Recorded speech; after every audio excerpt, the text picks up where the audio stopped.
hukum merupakan suatu alat negara yang mempunyai tujuan untuk menertibkan, mendamaikan, dan menata kehidupan suatu bangsa demi tercapainya suatu keadilan dan keseimbangan antara hak dan kewajiban.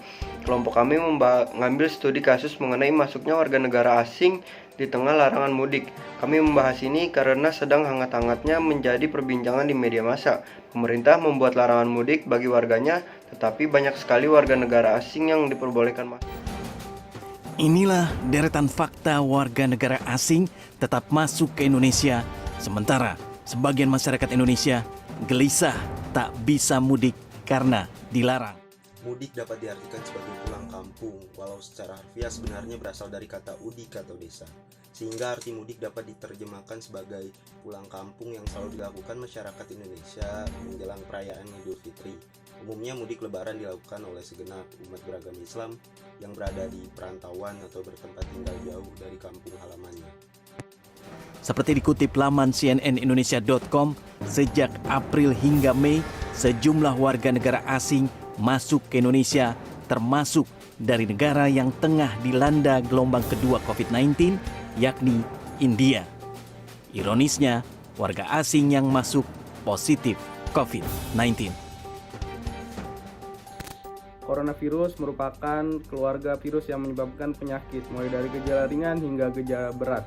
Jenis coronavirus diketahui menyebabkan penyakit yang dapat menimbulkan gejala berat seperti MERS dan SARS. Coronavirus merupakan sebuah virus yang menyerang pernapasan manusia. Gejala pada coronavirus yang paling umum antara lain gejala seperti gangguan pernapasan akut seperti demam, sesak napas, dan batuk kering. Pelonggaran warga negara asing ke Indonesia dinilai sejumlah pihak sebagai bentuk tak konsistennya pemerintah menekan angka kasus COVID-19. Warga negara Cina tiba di Indonesia di tengah larangan mudik ini. Warga negara Cina dibagi dalam 3 kloter. Kloter pertama 85 orang, kloter kedua 121 orang, dan kloter 3 158 orang. Total ada 413 warga negara Cina, dan pada kloter pertama ada 2 orang dari 85 orang yang terkena COVID. Polemik masuknya warga negara asing di tengah ramainya kebijakan larangan mudik akhirnya direspon Satgas Penanganan COVID-19. Ada 3 kriteria warga asing yang diperbolehkan masuk Indonesia.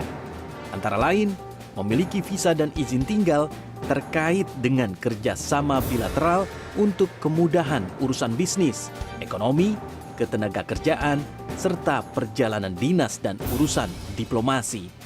Jadi kesimpulannya terkait dengan masuknya WNA di tengah larangan mudik menurut Satgas COVID-19 adalah karena adanya kepentingan esensial. Kepentingan esensial ini adalah adanya kepentingan untuk bekerja di Indonesia.